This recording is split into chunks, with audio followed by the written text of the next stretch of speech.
जुड़वा बेटियों की शादी। स्वरा, तुम यहाँ बैठी हुई क्या कर रही हो? वहाँ तुम्हारी बहन रागिनी घर के सारे काम कर रही है और तुम्हें फोन चलाने से फुर्सत ही नहीं है। अरे माँ, मैं स्वरा नहीं रागिनी हूँ। मैंने जस्ट अभी कपड़े छत पर सुखाए हैं और आकर बैठी हूँ। अब क्या मुझे 2 मिनट चैन से सांस भी नहीं लेने दोगी? अरे ये क्या, मुझे लगा स्वरा यहाँ बैठी है, लेकिन समझ ही नहीं आता। तुम दोनों के चेहरे इतने मिलते जुलते जो हैं। स्वरा के पास जाऊं तो रागिनी होती है, रागिनी के पास जाऊं तो स्वरा होती है। अब आपने जुड़वा बेटियां पैदा की हैं तो ये सब तो झेलना ही होगा। कोकिला बड़बड़ाते हुए वहां से चली जाती है। एक तरफ उसे इस बात की खुशी भी होती है तो दूसरी तरफ वह अपनी दोनों बेटियों से बहुत ज्यादा परेशान भी हो चुकी थी, क्योंकि उसकी एक बेटी इतनी ज्यादा शरीफ थी कि वह किसी से कुछ नहीं कहती थी, तो वहीं उसकी दूसरी बेटी बहुत ज्यादा चालाक थी और हमेशा उसको बेवकूफ बना दिया करती थी। इधर कोकिला अपनी बेटी रागिनी को पोछा लगाते हुए देखती है। अरे वाह, तुम तो यहाँ काम कर रही हो। चलो अच्छी बात है, घर के काम करने बहुत जरूरी होते हैं। थोड़ी देर बाद मेरे साथ बाजार से सब्जियां लेने चलना। ठीक है माँ, पहले मैं घर के सारे काम कर लूँ, फिर हम एक साथ चलेंगे। तभी कोकिला की नजर रागिनी के हाथ पैर पर पड़ती है। उसके हाथ पर वही काला डोरा बंधा होता है जो कोकिला ने उसे बांधा था, जिसे देखकर वह अपने सर पर हाथ रखकर कहती है, इस लड़की ने मुझे फिर से बेवकूफ बना दिया।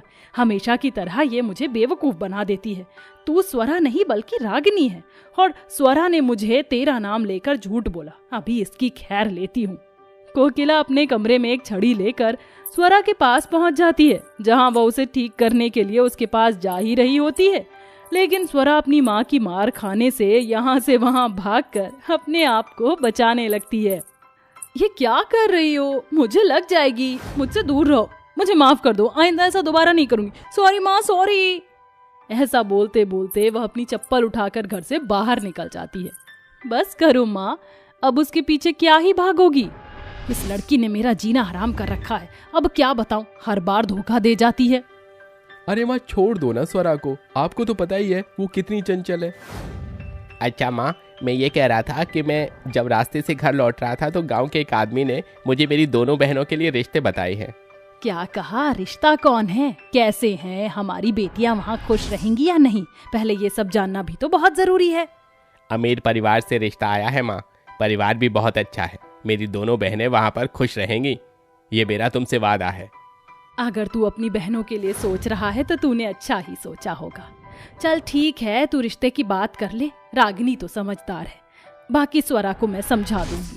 अपनी शादी के बारे में सुनकर रागिनी शर्मा जाती है और वहां से चली जाती है, जिसके बाद वह घर के सारे काम करके जंगलों की तरफ पहुंच जाती है, जहां नदी किनारे उसकी बहन भी बैठी होती है। मुझे पता ही था तुम यहीं बैठी होगी। हमेशा तुम मेरा नाम इस्तेमाल करके माँ को चकमा दे देती हो। तुम्हें ऐसा नहीं करना चाहिए स्वरा। अरे रागिनी, तुम्हें तो पता ही है मुझे घर के काम करना बिल्कुल भी पसंद नहीं, इसलिए मुझे ये सब करना पड़ता है। वैसे मुझे तुम्हें कुछ बताना था। दरअसल हमारे रिश्ते की बात चल रही है और भैया ने हमारे लिए 2 लड़के देखे हैं, एक ही परिवार से। हे भगवान, इसका मतलब मुझे आगे की जिंदगी तक तुम्हें झेलना ही पड़ेगा। ओहो, ये तो ठीक नहीं होगा। स्वरा की बातें सुनकर रागिनी को हंसी आ जाती है और वह उसे गुदगुदी करने लगती है। इस प्रकार दोनों बहनें एक दूसरे को बहुत प्यार किया करती थी। वहीं उन दोनों को हरा रंग इतना पसंद था कि वह जंगल से रोजाना अपने लिए बड़े बड़े पत्तों से ड्रेस बनाकर पहना करती थी।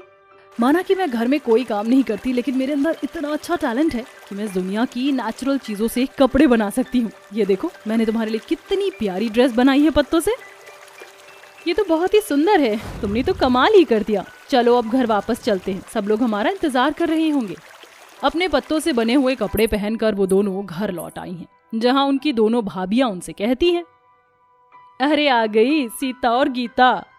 अरे रूपाली, ये दोनों सीता और गीता नहीं, गीता और बबीता हैं। उड़ा लिया आप लोगों ने हमारा मजाक, या और भी कुछ बाकी रह गया है? अरे नंद जी, गुस्सा क्यों होती हो? हम दोनों तो मजाक ही कर रहे थे।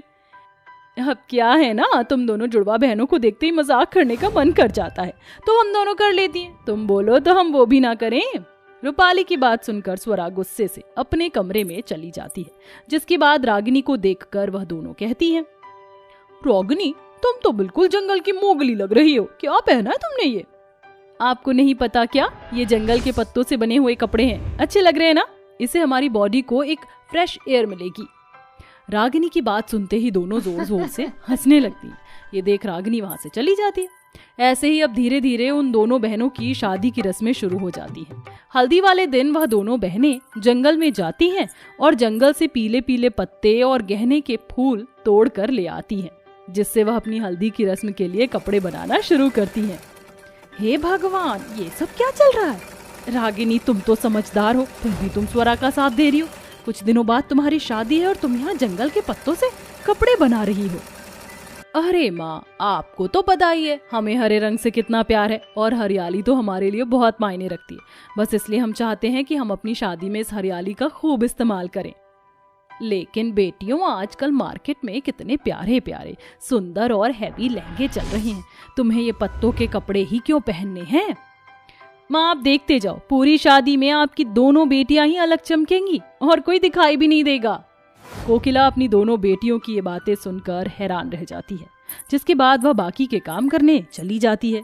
वहीं रागिनी और स्वरा मिलकर पीले गेंदे के फूल और हरी पत्तियों से अच्छी अच्छी सुंदर ड्रेस बना लेती हैं और अपनी हल्दी की रस्म के लिए आकर बैठ जाती हैं। उनकी पत्तों वाली ड्रेस देखकर घर पर आए हुए मेहमान तो बहुत खुश होते हैं, लेकिन कुछ उनका मजाक उड़ाने लगते हैं, जिसके बाद भी उन दोनों बहनों को जरा भी फर्क नहीं पड़ता।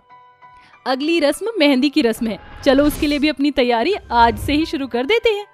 रागिनी और स्वरा दोनों ही मिलकर जंगल में जाकर एक एक अच्छे से पत्तियां बीन बीन कर घर लेकर आते हैं, जिसमें उनकी बहुत ज्यादा मेहनत लग जाती है और वो दोनों मिलकर मेहंदी की रस्म में पहनने के लिए हरे कपड़े बना लेती हैं। ये देख उन दोनों का पूरा परिवार उन्हें ऐसे कपड़े पहनने से मना तो करता है, लेकिन रोक नहीं पाता। अरे तुम दोनों लड़कियों ने तो हमारी नाक ही कटवा दी। इस तरह मोगली बनकर कोई बाहर कैसे जा सकता है? जरा सोचो तो सभी लोग क्या सोच रहे होंगे तुम दोनों के बारे में। हम जैसे भी हैं माँ, हम बिल्कुल बढ़िया हैं, और फिर इतने महंगे लहंगे लेकर इतनी महंगी ड्रेस पहनकर कोई फायदा नहीं। हमारे इन पत्तों की वजह से कितने सारे पैसे बचे होंगे, आप इसका अंदाजा भी नहीं लगा सकती। तभी वहाँ स्वरा के दोनों भाई आ जाते हैं और पहली बार वो दोनों अपनी बहन के सपोर्ट में बोलते हैं, बहुत अच्छी बात है, तुम्हें जो पहनने का मन करे वो पहनो, कोई तुम्हें नहीं रोकेगा। ये तो कितना अच्छा टैलेंट है माँ, आप इसके लिए क्यों बेचारियों को डांट रही हो? ये दोनों जैसा चाहेंगे वैसा ही होगा, आप उसकी चिंता मत कीजिए। अपने भाइयों को अपना सपोर्ट लेते हुए देख वो दोनों जुड़वा बहनें बहुत खुश होती हैं। उस दिन के बाद वह जंगल से जाकर अपने लिए खूब सारे पत्ते और कई सारे फूल तोड़कर लेकर आती हैं और दोनों बहनें मिलकर उनसे अपना शादी का जोड़ा बना लेती हैं। पत्तों के कपड़े पहनकर जब वह बारात के सामने पहुंचती हैं, तो उसके सास ससुर उन्हें देखकर हैरान रह जाते हैं। अरे मैंने तो सोचा ही नहीं था कि बहुएं कभी अपनी शादी के दिन पर पत्तों वाले कपड़े पहनेंगी। तुम दोनों बहुत ही सुंदर लग रही हो। हाँ हाँ, मेरी दोनों बहू बहुत ही यूनिक और समझदार हैं। पवन और ललिता दोनों ही अपने बेटों से जुड़वा बहनों की शादी करवाकर उन्हें घर ले आती हैं। शादी के बाद से स्वरा थोड़ी समझदार हो जाती है और रागिनी के साथ अपने ससुराल को मिल बांट कर संभालने लगती है, जिसके चलते अब दोनों बहनें एक ही घर में खुशी खुशी रहने लगती हैं।